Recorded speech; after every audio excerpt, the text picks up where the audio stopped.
Good afternoon.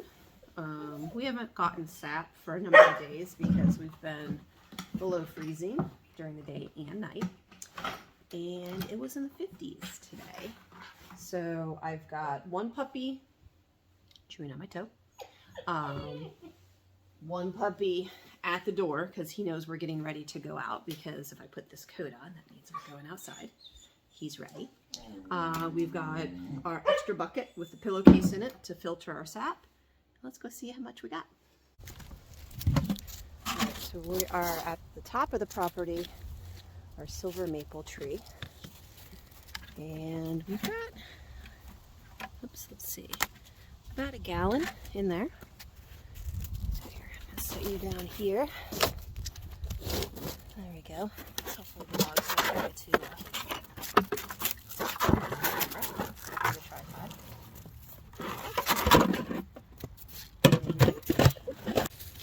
Alright, so this is the one. It's a big tree. We kind of thought this would be like our better producer. Yeah, we might have like a quart. This is like giant tree. Maybe a quart of sap. I don't know what the difference is. They say our smaller trees produce more, our bigger trees produce less. I don't know the difference. Also, this one always tends to fall over. The way it's positioned, we can't seem to keep the bucket upright.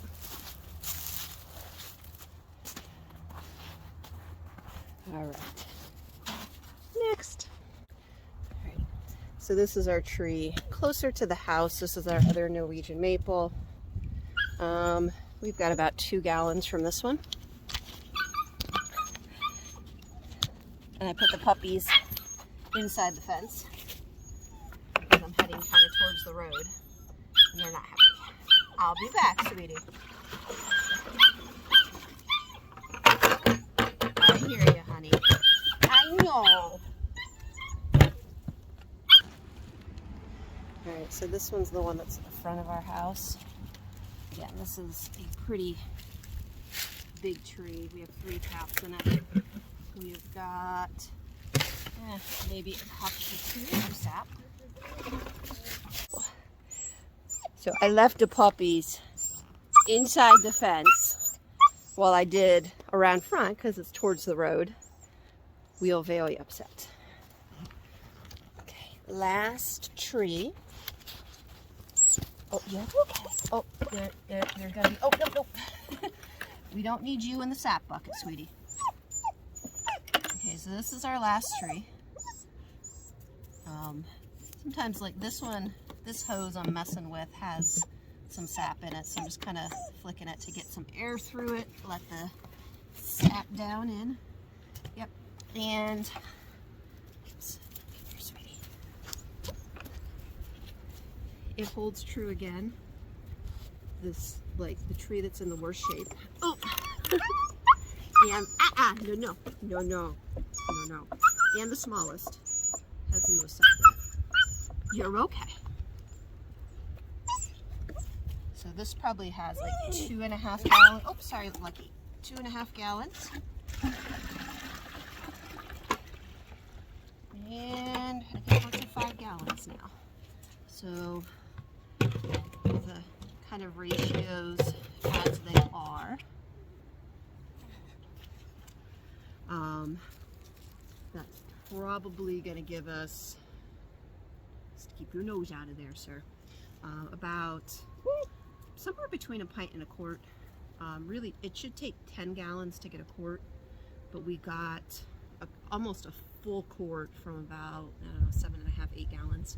So it seems like the sugar content's a little high for us right now.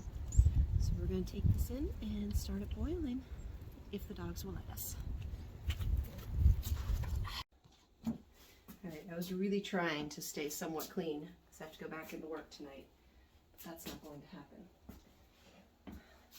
We're going to start our burner, filter our sap, pour it in, get it rolling, and puppy down.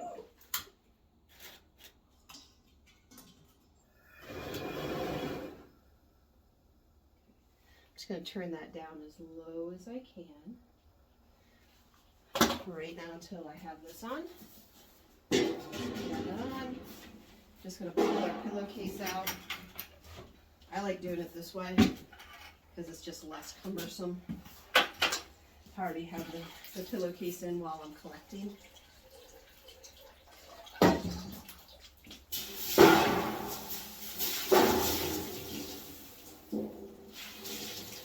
It smells so good. Okay. And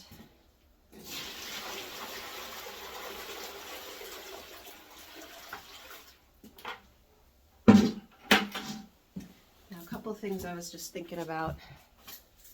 Sit here on the couch. A couple of things I was just thinking about before I turn that up and it starts roaring and is too loud to be able to hear. One, you do possibly want to do a second filter with your syrup if you're doing this for the first time. There's like a second like felt filter that you pour the syrup through. You'll notice there's like, it's called like maple sand. It's just different minerals and things that precipitate out of the syrup. It doesn't taste good, but we just bought a small ladle and we just ladle it off, ladle the syrup out and then leave the sand in the bottom until we get a chance to filter it. But if you do filter it, it's better to wait. Last year we waited till the end of the season, poured everything back into a big pot, heated it back up, and then poured it through, because heating it up kind of thins it a little bit so it goes through the felt more easily. And just that felt soaks up a fair amount of syrup. So if you're doing it every single time, one, it's annoying to clean. Two, you're losing more syrup. So if you do a big batch at once, it's better. And like I said, in between, we just used like a little ladle because that will precipitate to the bottom. And just made sure we didn't disturb the bottom. And it worked just fine. Also, the first time we boiled, we just used a regular pot.